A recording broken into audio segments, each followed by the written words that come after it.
you've only been a part of PPA officially for a little bit over a month now. Yeah, my fourth tournament. So a month Yeah. of tournaments, but it's been a little more than that. Yeah. How does that feel to kind of you've won a PPA previously, but now as an actual, signed player, how does that feel to sort of have a mini breakthrough, I guess?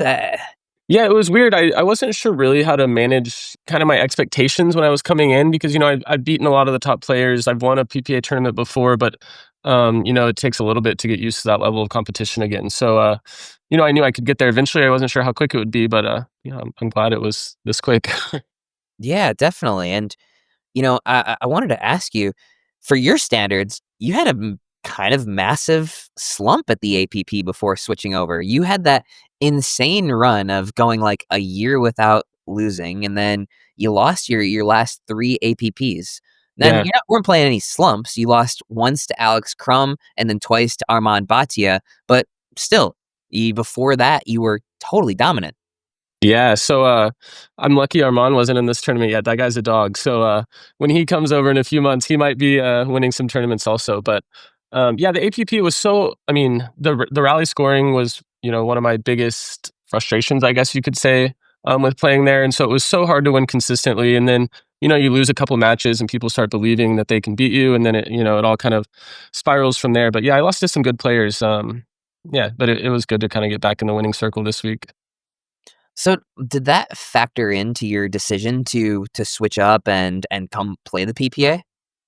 Yeah, it had a little bit of a factor. I kind of felt like I had accomplished everything that I wanted to accomplish, and I wanted to, test myself against the best players and, be more relevant in all the pickleball conversations and not kind of be overlooked. And so I knew it was time for me to switch over. The pieces have to fall into place. There's a lot that goes into that. So all the timing just worked out for me. So it was just time. I gotcha. I gotcha. Yeah. What else sort of factored into that decision to go from, playing whatever you want, kind of whenever you want, to, playing exclusively within UPA? Yeah, I mean, the biggest thing was just playing the best players. I want to be known as for sure the best singles player, and I want to be, start including myself in those doubles conversations too. And the amount of tournaments and the level that the tournaments are and the professionalism, that all was a huge part of it. So just kind of getting over there and making myself known as one of the best players. Yeah. So your first tournament technically signed was what, Bristol? No, it was Las Vegas. It was Vegas. Okay. Yeah, Yeah, you yeah. So faced that was an interesting first one.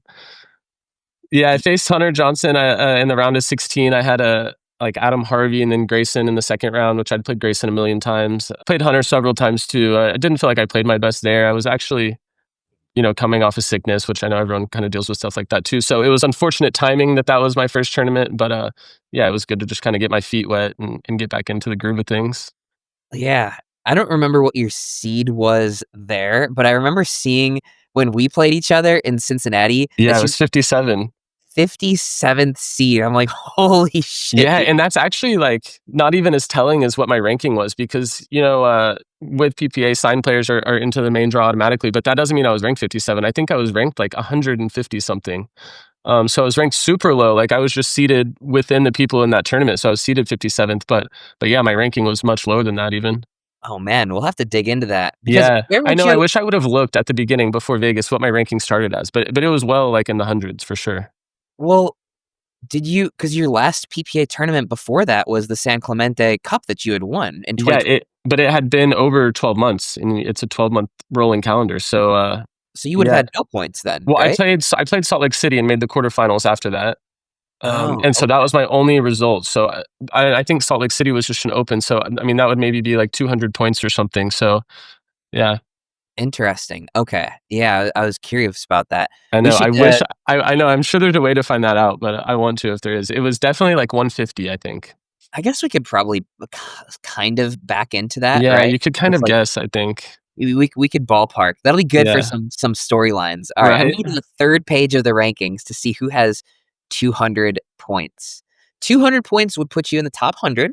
But I Okay. don't even know, maybe it wasn't 200. It was quarterfinals at an open, however many points that would be. Maybe Okay. it's 200, I don't know, but I have no idea yeah. either. But it Yeah. puts you ahead of Naveen Beasley, who's a good player. A very good player. Yeah. So Yeah, there's a anyway, lot of good players down there. we'll just say 150. How about that Yeah, for perfect, perfect. for the That makes story? the story sound better. Yeah, exactly.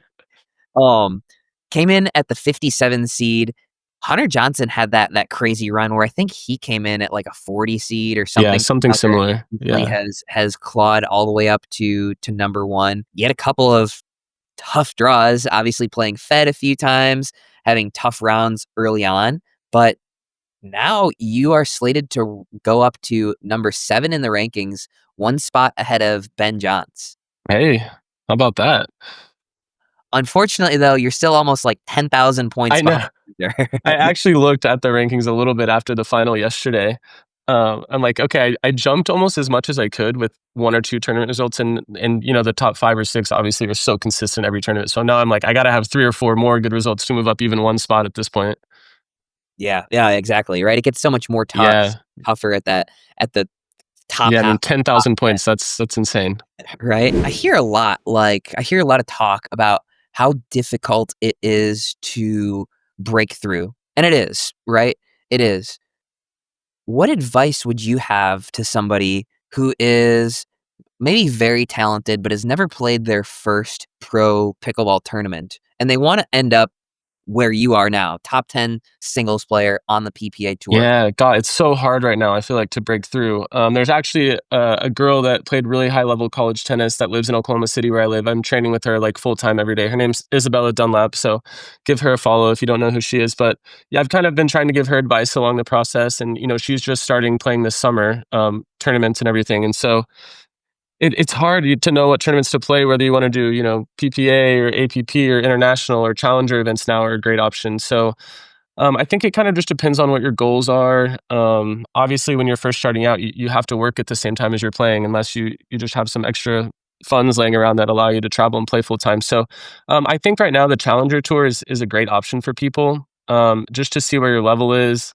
You know, if you're doing well there, try to play some main tour events, try to mix in some APP events, and you know, international if you can. You know, as much as you can play, the better. But it's obviously hard balancing working and playing and training and really trying to find that right groove.